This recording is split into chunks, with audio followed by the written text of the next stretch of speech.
Now this I can fuck with.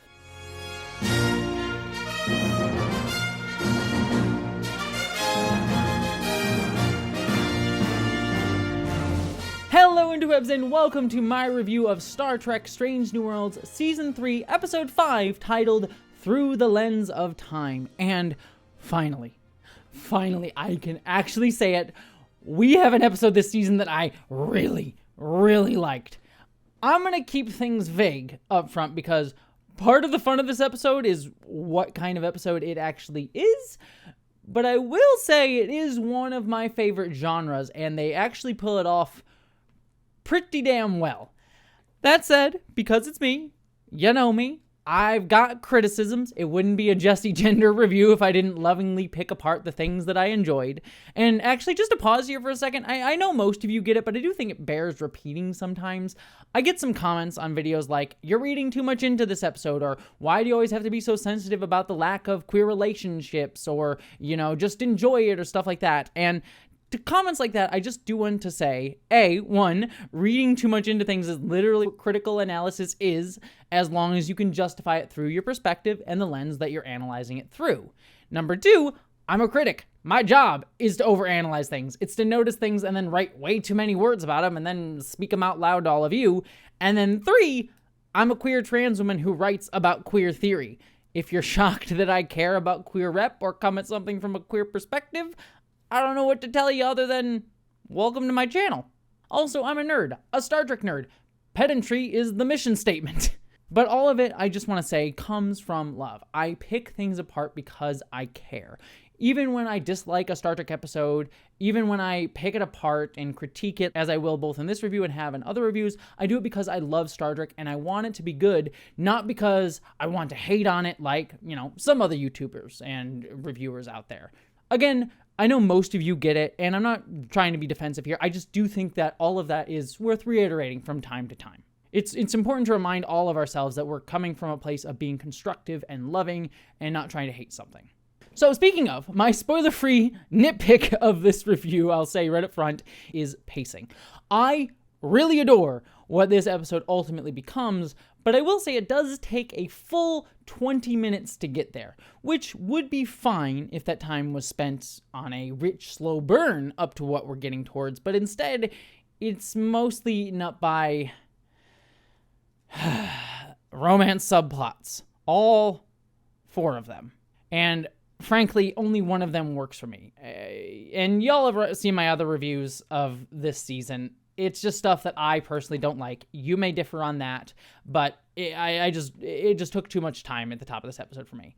But once we're past that, we're cooking with portals here, because I may have a few other quibbles that I'll go into in the spoiler section, but all I can really say here is just go into this one cold.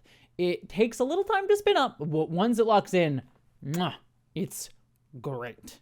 Again, that's all I can really say about this one without spoiling too much. So if you don't want to unearth this ancient relic, time to beam back up to the ship, because we're diving into spoilers here. Okay, ready? Everyone good? Here we go, because holy fuck yeah, we're doing Eldritch Horror, baby! That's my shit! I'm so fucking pumped. I love Eldritch Horror so much. And by the way, I especially love when Star Trek does cosmic Eldritch Horror. It's not something it ever really hyper-focuses on, but it has dabbled in that element of things from time to time. I think some of the big examples are the Doomsday Machine in the original series, kind of gives that unfathomable, we don't know where this came from, and we just have to deal with this unstoppable force kind of vibe.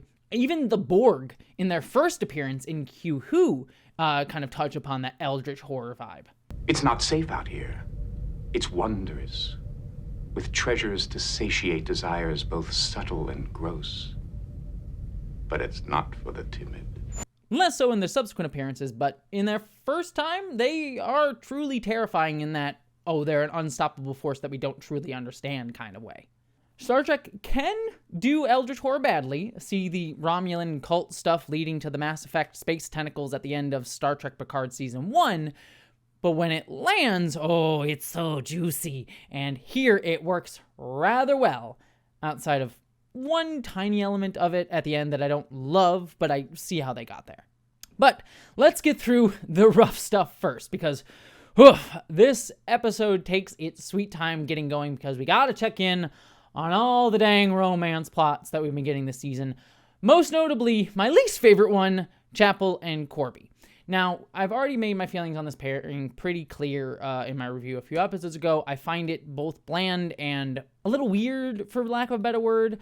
We, as the audience, are expected to believe Chapel has suddenly gone into full supportive girlfriend mode in this relationship, when past seasons and episodes have made it pretty clear she's not exactly, built for emotional stability. And that's fine. That's what made her interesting. And I don't mind seeing her work through that. But we kind of skipped over that entire phase just to kind of suddenly have her in a relationship with Corby at the beginning of the season. And it feels like the show is smoothing her out just a bit, because we know that Chapel and Corby have to end up engaged by the time of the original series. That said, this episode does help a little bit by giving them some actual banter instead of focusing on Spock's feelings about their relationship first and foremost, as we got 2 episodes ago, or 3 episodes ago, wherever we're at now. We see Chapel actually pushing back on Corby's habits, showing that she knows his tics, and we get a little bit more of a sense of their chemistry, which helps a fair bit.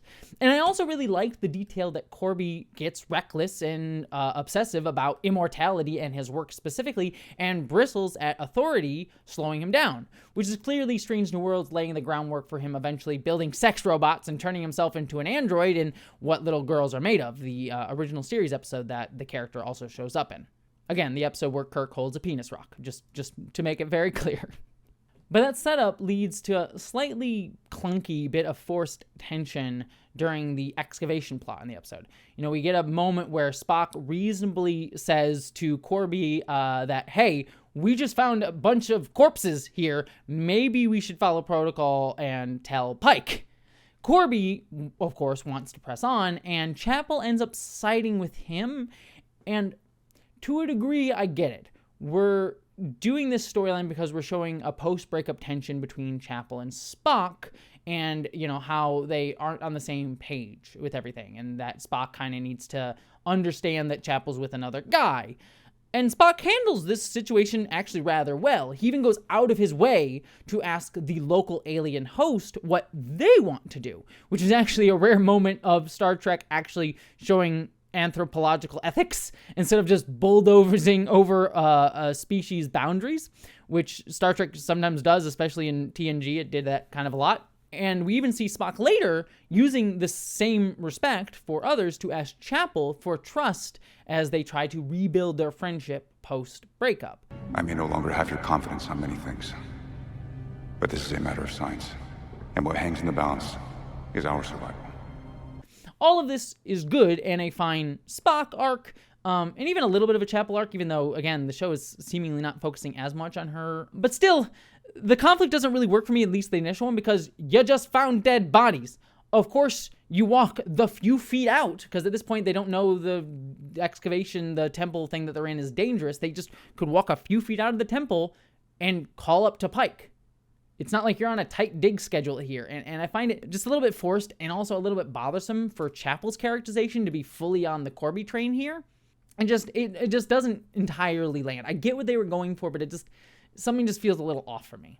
The other romance stuff at the top of this episode, though, fares less well.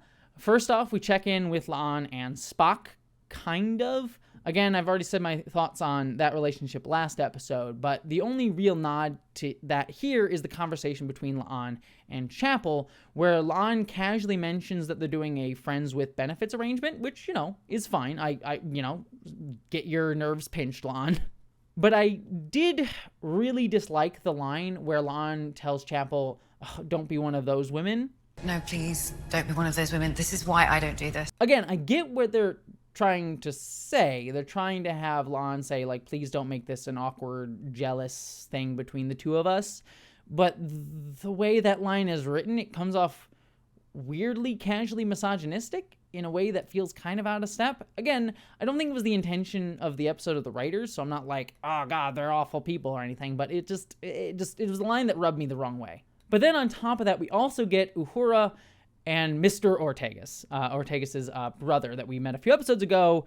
And that relationship, I don't know what we're doing here. I mean, it kind of works in a shallow, they're both young and hot, and that's kind of enough sort of way, especially after Mr. Ortegas' hilariously cheesy, I can feel the heat line about his drones. It's always looking for the subtext, the heat. Could be why it's focused on us right now. But beyond that, I just don't really see the point, other than, like, again, this show just kind of wants to do a bunch of relationships for relationship's sake. And that's kind of my bigger issue. It isn't just that we're doing so many romances. It's just that all of them feel very surface level and formulaic and, let's be honest, very, very straight.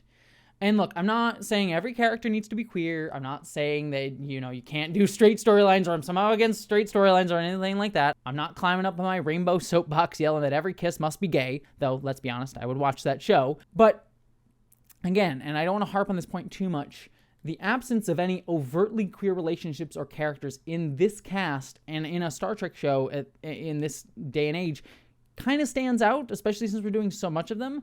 Not because I want a box checked, but because Star Trek has already shown it can have that multiplicity of relationships. I mean, hell, frankly, every other modern Star Trek series has featured queer leads and or meaningful queer relationships. And the most we've kind of gotten here in Strange New Worlds as allusions to the fact that Chapel might be bisexual. And especially with this season, Strange New Worlds, by contrast, keeps defaulting to heterosexual pairings without much emotional weight behind those actual pairings. And at a moment when studios, generally speaking, are visibly retreating from LGBTQ representation, that choice feels less like a coincidence and more like a step back. Maybe not intentionally, but that's kind of the vibe it gives off. This franchise has always prided itself on imagining futures that are more inclusive, more thoughtful, and more reflective of the real world, in defiance of the political landscape of the moment. So when it defaults to these frankly bland traditional romances without any deeper stakes, it doesn't feel retro. It even just feels like a missed opportunity. And I'm not even talking just in terms of queer inclusion, but in terms of storytelling. None of these relationships are saying much. They're just there, filling time. And I think Star Trek can do more than that. It has done more than that. But okay, enough of all that, on to the good stuff. I love Anent Gamble. He is just so cute and awkward and full of that wide-eyed, over-eager energy that you get from, a fresh-faced kid who's just excited to get out there and thrilled to be here. The actor sells it immediately, especially in moments like when he steps onto the turbolift with Chapel and Spock and just immediately realized he just walked into some serious emotional tension. Adorable. I interrupted something, didn't I? And he and Mbenga's actor, Babs, have really great chemistry. You can really feel this mentor-mentee bond between Mbenga and Gamble. There's just real warmth there that makes ultimately what happens next hit that much harder. Because when we get to the away mission and he picks up that grenade or whatever it is, and his eyes get blown the fuck out, I literally wrote in my notes at that moment, holy shit, that was dark as hell. And that's the moment that I sat up and was like, okay, we're doing something here. And I loved that, like, switch in tone. And I loved how the episode after that moment handles Gamble's fear afterwards and how Mbenga tries to comfort him. There's a real tenderness between these two actors there that really sells, and again, twists the knife when we start to realize that something is wrong, that there's something inside of Gamble. And when that possession element starts to creep in, it is genuinely unnerving. I'm honestly shocked how effective it is, because despite the bright, sterile lighting of the Enterprise, there's a real sense of tension and unease. It's really palpable. And that comes from not only the performance of Gamble's actor, but also from Nami Melumad's amazing score. It's just chilling. And also, by the way, Star Trek Picard Season 3, take notes, you can light your sets and still have mood. But I also loved the subtle breadcrumbs at the top, like Gamble calling Mbenga Joseph, even before the possession element seems obvious, or we get the reveal that his eyes aren't regenerating because he's already dead. all that just like ruled. And I love that it hints that Gamble being scared and all that stuff after he beams back up to the ship was never really Gamble. And we are left with not knowing which. The actor just does a great job flipping between terrified and terrifying within the same scene. I mean, this is the kind of Eldritch horror shit that I, again, really, really love, and Strange New Worlds is nailing it here. That being said, I do want to just mention something that, frankly, didn't hit me personally, but I do know affected some friends who I spoke to who watched this episode, who got screeners of it. There is something worth mentioning about the optics of a young black boy being killed horrifically, being terrified in his final moments, and then having his black mentor, who this episode frames as a father figure, watching helplessly as then by the end of the episode, an older white woman shoots him in the back. Again, I want to be very clear. I don't think any of that was intentional in terms of the optics of it. I'm sure the casting was made with good intentions, likely driven by a desire to diversify the ensemble and also to feature this really excellent young actor who is truly, again, fantastic.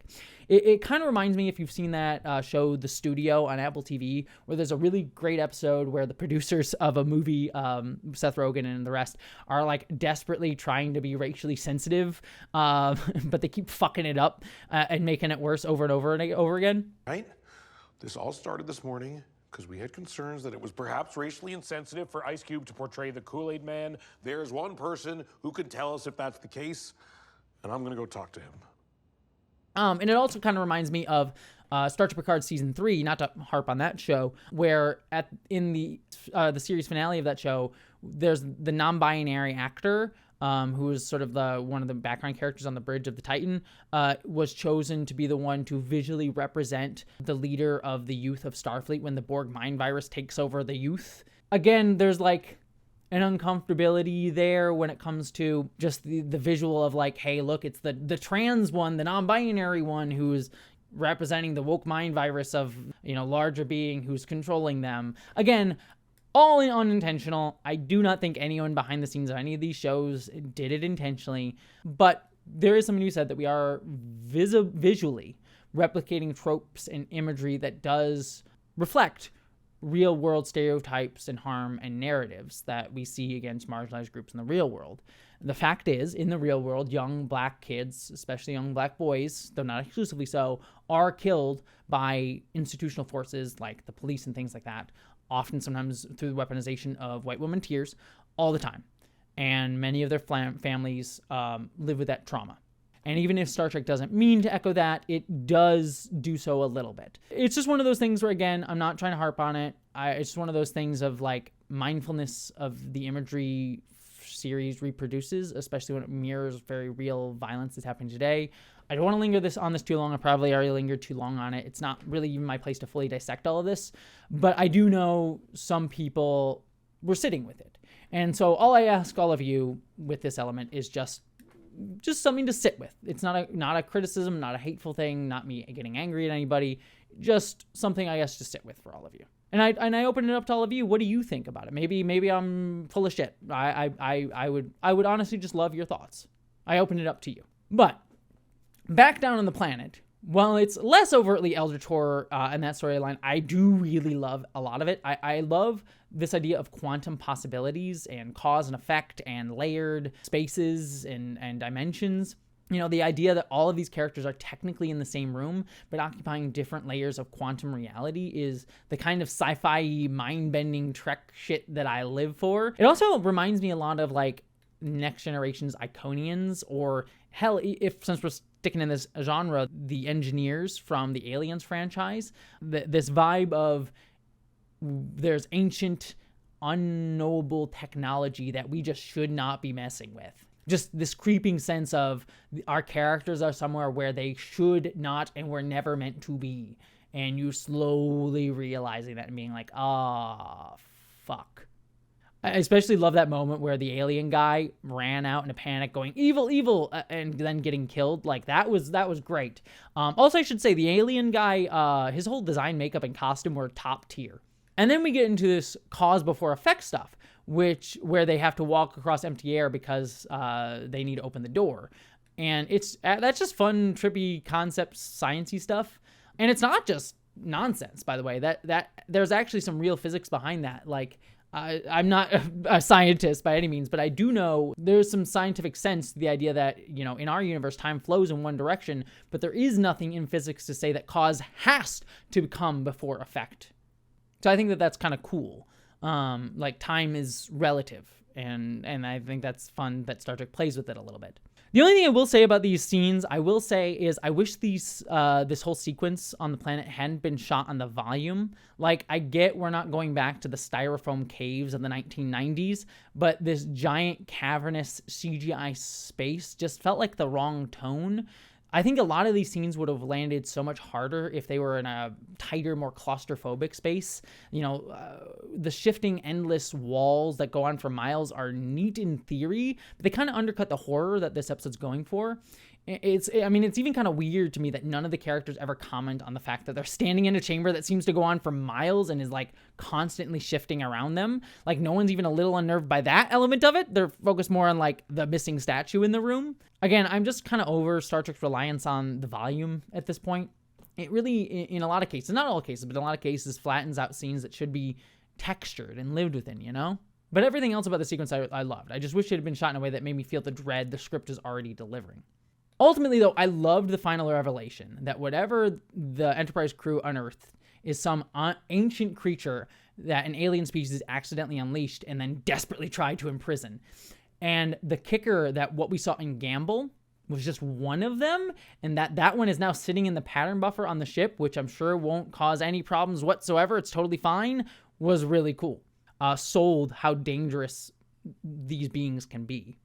I also really liked that Batel had a Gorn reaction when she saw the entity, like something in her, because of her changing, you know, genetics from a few episodes ago, recognized whatever that ancient being was, and she almost lost herself in fighting it. It's a great detail because it finally hints that the Gorn might be more than just space velociraptors. Maybe they're not driven just by pure aggression, but rational fear. Like, that's actually interesting Gorn lore. Please, more of this. Like, I really hope we dive into more of that element of things. Like, that's actually interesting. And also, while we're here, I also really, really liked the moment between Pike and Batel afterwards, where Pike was showing concern and Batel was unsure of what happened to her. Like, this back and forth between the two of them felt really grounded. And that's a beat in a romantic relationship that I actually think works, because it's not CW level, let's have hot people make out for drama, but actual intimacy and connection. The only other final note that I have on the storyline, though, is on the last scene of the episode. I really liked Pike's line to Mr. Ortegas about good and evil being relative terms. That feels very Star Trek to me.